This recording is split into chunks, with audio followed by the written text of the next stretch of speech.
नमस्कार प्यारे विद्यार्थियों, मैं आज ये पार्ट थर्ड के प्रथम कालांश में आपका स्वागत और अभिनंदन करता हूँ। आज मैं प्रथम प्रश्न पत्र के अंतर्गत भारतीय दर्शन के संदर्भ में यहाँ पर चर्चा कर रहा हूँ। दर्शन का अर्थ क्या है, दर्शन का अभिप्राय क्या है, दर्शन की मुख्य विशेषताएं कौन कौन सी होती है, दर्शन के कितने भेद होते हैं, आस्तिक दर्शन क्या है, नास्तिक दर्शन क्या है, इन दोनों के अंतर्गत कौन कौन से दर्शन आते हैं इत्यादि का संक्षिप्त विवरण मैं यहाँ आप लोगों को बताना चाह रहा हूं। तो सर्वप्रथम भारतीय दर्शन के सभी संप्रदाय मनुष्य को उसके त्रिविध संतापों से मुक्ति का मार्ग सुझाने हेतु ही प्रवृत्त हुए हैं। सभी भारतीय दर्शनों ने दुख का कारण अज्ञान माना है और अपने अपने ढंग से सही ज्ञान का प्रतिपादन करके कहा है कि जो व्यक्ति सम्यक ज्ञान प्राप्त कर लेता है वह सुख दुख से मुक्ति पा जाता है। दुख निवृत्ति की उत्तम अवस्था का नाम ही मोक्ष है, अर्थात जन्म मरण के चक्र से विमुक्ति पाना। वह अवस्था भी सम्यक ज्ञान से प्राप्त की जा सकती है। विविध दर्शन अज्ञान का निरूपण अपने अपने ढंग से करते हैं, परंतु सब जगह मुख्य चिंतन का विषय यही है कि सबसे बड़ा अज्ञान है। स्वयं अपने बारे में अज्ञान, अपना यथार्थ रूप न जानना ही अज्ञान कहलाता है। इसी आत्म विषयक भ्रांति के कारण मनुष्य सुख दुख जन्म मरण के चक्र में फंसा रहता है। अतः विविध दर्शन मनुष्य को उसका यथार्थ रूप बतलाते हैं। सृष्टि एवं उनके मूल कारण तत्व का अनुसंधान तत्वज्ञ तार्किकों के लिए सृष्टि के आदि काल से ही गहन चिंतन एवं मनन का विषय रहा है। भिन्न भिन्न दार्शनिकों ने अपनी अपनी स्वाभाविक रुचि, परिस्थितियों या भावना से वस्तु तत्व को जैसा देखा उसी को उन्होंने दर्शन नाम से कहा है। दूसरे शब्दों में मानव का अनादि जिज्ञासा के समाधान में प्रवृत्त शास्त्र का नाम ही दर्शन कहलाता है।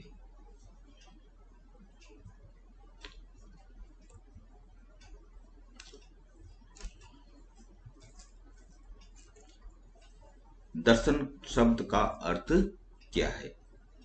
दर्शन शब्द की व्युत्पत्ति दृश्यते अनेने इति दर्शम यह की जाती है, अर्थात जिसके द्वारा देखा जाए वही दर्शन कहलाता है तथा दर्शन शब्द के लिए अंग्रेजी भाषा के फिलोसॉफी शब्द का भी प्रयोग किया जाता है, जिसका अर्थ ज्ञानानुराग होता है। प्राचीन काल में दर्शन के लिए आत्मविद्या, आत्मज्ञान अथवा आत्मविज्ञान का भी प्रयोग किया गया है। वात्स्यायन भाष्य में भी इसी अर्थ में अध्यात्म विद्या शब्द का प्रयोग दर्शन के लिए किया गया है। वस्तुतः जीवन के प्रति मानव मात्र का दृष्टिकोण ही दर्शन कहलाता है, जो व्यक्तिशः भिन्न भिन्न हुआ करता है।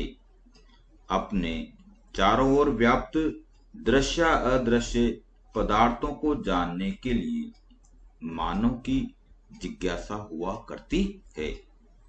उसके साथ उन वस्तुओं का क्या संबंध है, उस संबंध का निरूपण किसके द्वारा होता है, उसके ज्ञान के साधन क्या हैं, इत्यादि शंकाओं के समाधान में ही दर्शन की उत्पत्ति और आविर्भाव का इतिहास छुपा हुआ है।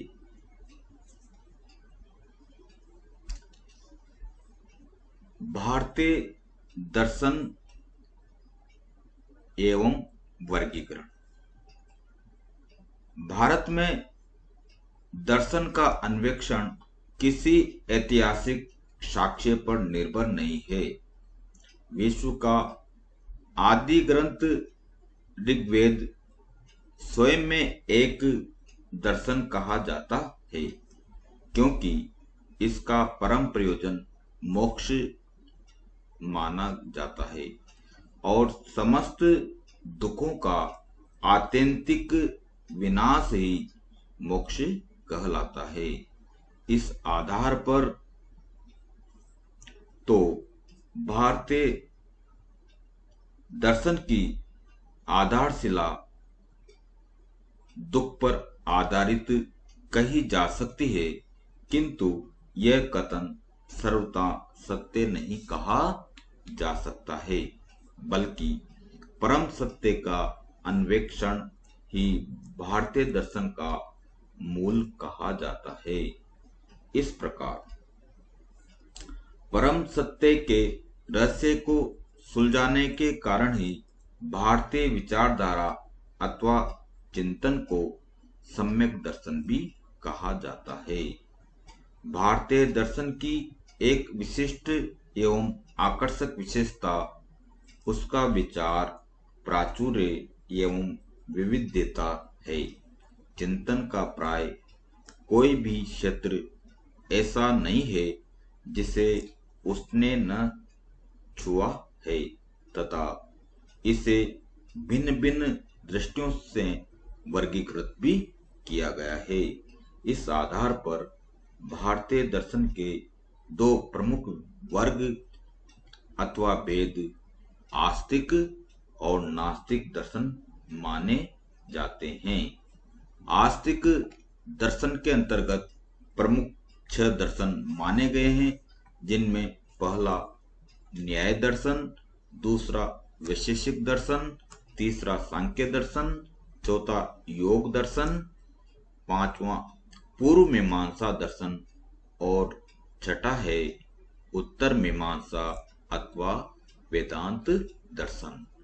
नास्तिक दर्शन के अंतर्गत 3 मुख्य दर्शन माने गए हैं। पहला है चार्वाक दर्शन, दूसरा बौद्ध दर्शन, तीसरा जैन दर्शन। आस्तिक दर्शन के अंतर्गत कहा गया है कि सर्वश्रुत ये दोनों संप्रदाय निश्चयात्मक शब्द पाणिनि के अनुसार ठक प्रत्यय से निष्पन्न हुआ है। अस्ति नास्ति दिष्टम मति। इस प्रकार इन दोनों शब्दों का विग्रह होता है अस्ति परलोकः इति एवं मतिरेष्ये स आस्तिक तथा न अस्ति इति मतिर्यस्य स नास्तिक। अर्थात जो परलोक में विश्वास करता है या रखता है तो वह आस्तिक कहलाता है, और जो परलोक में विश्वास नहीं रखता है या करता है तो वह व्यक्ति नास्तिक कहलाता है। यह एक शाब्दिक अर्थ है, परंतु कालांतर में भारतीय दार्शनिकों ने आस्तिक और नास्तिक में वर्गीकरण करते हुए इन शब्दों को विशिष्ट अर्थ प्रदान किया है। इस प्रकार आस्तिक शब्द का यह अर्थ किया गया है कि जो वेदों में आस्था रखे अथवा जो व्यक्ति वेदों की प्रामाणिकता एवं अमोघता में विश्वास रखता है तो वह आस्तिक दर्शन कहलाता है, तथा जो वेदों की प्रामाणिकता में आस्था न रखते हुए उसकी निंदा करता है तो वह नास्तिक दर्शन कहलाता है। जैसा कि कहा भी गया है, वेद निंदको नास्तिकः। अब हम सर्वप्रथम आस्तिक दर्शन के अंतर्गत प्रथम दर्शन न्याय दर्शन के बारे में मैं यहाँ संक्षिप्त में आपको बताना चाहता हूँ। दर्शन शास्त्र में न्याय दर्शन को प्रवेश द्वार स्वीकार किया जाता है। यह शास्त्र बुद्धि को तीव्र और विशुद्ध बनाता है। इसके लिए आन्वीक्षिकी शब्द का प्रयोग भी किया जाता है। न्याय दर्शन के प्रमुख एवं प्रवर्तक आचार्य के रूप में महर्षि गौतम को जाना जाता है। न्याय दर्शन 16 पदार्थों की सत्ता स्वीकार करता है तथा सृष्टि का कर्ता, पालक तथा संहारक ईश्वर को मानता है। दुखों की निवृत्ति ही न्याय दर्शन के अनुसार मोक्ष अथवा अपवर्ग कहलाता है। आस्तिक दर्शन के अंतर्गत दूसरा दर्शन है वैशेषिक दर्शन। वैशेषिक दर्शन के प्रमुख प्रवर्तक आचार्य महर्षि कर्णाद हैं। वैशेषिक का शाब्दिक अर्थ विशेष पदार्थ से है। न्याय दर्शन और वैशेषिक दर्शन दोनों में समानता दिखाई देती है, अतः न्याय वैशेषिक दर्शन को आधार मानकर ही केशव मिश्र ने तर्क भाषा और अन्नम भट्ट ने तर्क संग्रह नामक ग्रंथ की रचना की है। यह दर्शन द्रव्य, गुण, कर्म, सामान्य, विशेष, समवाय और अभाव के भेद से सप्त पदार्थ स्वीकार करता है। वैशेषिक दर्शन में सृष्टि प्रक्रिया न्याय दर्शन के अनुसार ही स्वीकार की जाती है। अगला दर्शन है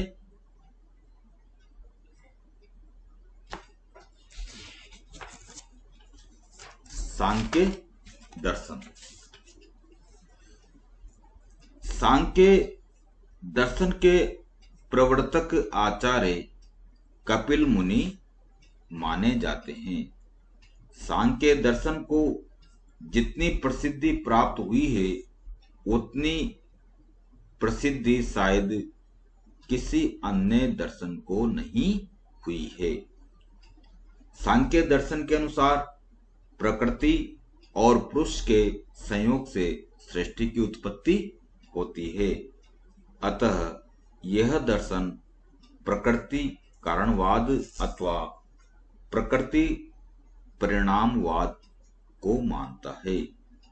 सांख्य दर्शन प्रकृति, पुरुष इत्यादि के भेद से कुल 25 तत्व को स्वीकार करता है, जिनमें प्रकृति को जड़ प्रधान तथा पुरुष को चेतन आदि मानता है। सांख्य दर्शन के अनुसार प्रकृति तथा पुरुष का संयोग लंगड़े और अंधे के समान होता है, जिनमें पुरुष लंगड़ा तथा प्रकृति को अंधा दर्शाया जाता है। सांख्य दर्शन प्रत्यक्ष, अनुमान और शब्द प्रमाण के भेद से 3 प्रकार के प्रमाण स्वीकार करता है और सत्कार्यवाद के सिद्धांत की सत्ता को भी सांख्य दर्शन स्वीकार करता है। अब है अगला दर्शन है योग दर्शन। योग दर्शन के मुख्य और प्रवर्तक आचार्य महर्षि पतंजलि माने जाते हैं। सामान्यतः योग दर्शन को सांख्य दर्शन से घनिष्ठ रूपेण संबद्ध माना जाता है। इस प्रकार दूसरे शब्दों में कहा जा सकता है कि योग दर्शन सांख्य दर्शन का ही परिवर्तित रूप है। योग और सांख्य दर्शन में अंतर मात्र इतना है कि सांख्य दर्शन ईश्वर रहित 25 पदार्थ स्वीकार करता है, जबकि योग दर्शन 25 पदार्थ तो सांख्य दर्शन के सम्मत मानता है, परंतु एक ईश्वर को मिलाकर कुल 26 पदार्थों की सत्ता को स्वीकार करता है। सांख्य और योग दोनों सत्कार्यवाद के सिद्धांत को समान रूप से मानते हैं। योग दर्शन में पंच वृत्तियां और 8 अंगों के निरंतर अभ्यास से वृत्तियां विलीन हो जाने के बाद चित्त के एकाग्र होने पर कैवल्य या मोक्ष की प्राप्ति हो जाती है। इसके बाद अगला दर्शन है पूर्व मीमांसा दर्शन। पूर्व मीमांसा दर्शन या मीमांसा दर्शन के प्रवर्तक आचार्य महर्षि जैमिनी माने जाते हैं। इन्होंने मीमांसा सूत्र की रचना की है। जिस प्रकार सांख्य और योग दर्शन में घनिष्ठ समानता पाई जाती है, उसी प्रकार मीमांसा और वेदांत दर्शन में भी समानता पाई जाती है। मीमांसा दर्शन सृष्टि के विषय में ईश्वर की सत्ता को स्वीकार नहीं करते हैं, बल्कि सृष्टि को अनादि मानते हैं। मीमांसा दर्शन का धर्म जिज्ञासा से होता है। मीमांसा दर्शन का प्रारंभ धर्म जिज्ञासा से होता है। इसके बाद छठा और अंतिम दर्शन है उत्तर मीमांसा।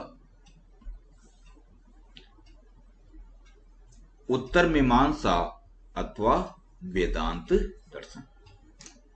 वेदांत दर्शन का वर्ण्य विषय उपनिषद है। वेदांत का शाब्दिक अर्थ वेदों का अंत अर्थात उपनिषद है, जो वैदिक साहित्य के अंतिम भाग माने जाते हैं। इस दर्शन के प्रवर्तक आचार्य बादरायण हैं, जिन्होंने ब्रह्मसूत्र नामक ग्रंथ की रचना की है। एक दार्शनिक प्रणाली के रूप में यह दर्शन उपनिषदों के आधारभूत सिद्धांतों का व्यवस्थित प्रतिपादन करता है। अतः इसे उत्तर मीमांसा भी कहा जाता है, क्योंकि यह वेदों के बाद वाले भाग की व्याख्या करता है। इस प्रकार उपनिषदों में उपलब्ध सामग्री से एक सुसंगत दर्शन विकसित करने का सर्वप्रथम प्रयास बादरायण ने अपने ग्रंथ ब्रह्मसूत्र में किया है। वेदांत दर्शन प्रत्यक्ष, अनुमान, उपमान, आगम, अर्थापत्ति और अभाव अथवा अनुपलब्धि के भेद से छह प्रमाण और ब्रह्म तथा अविद्या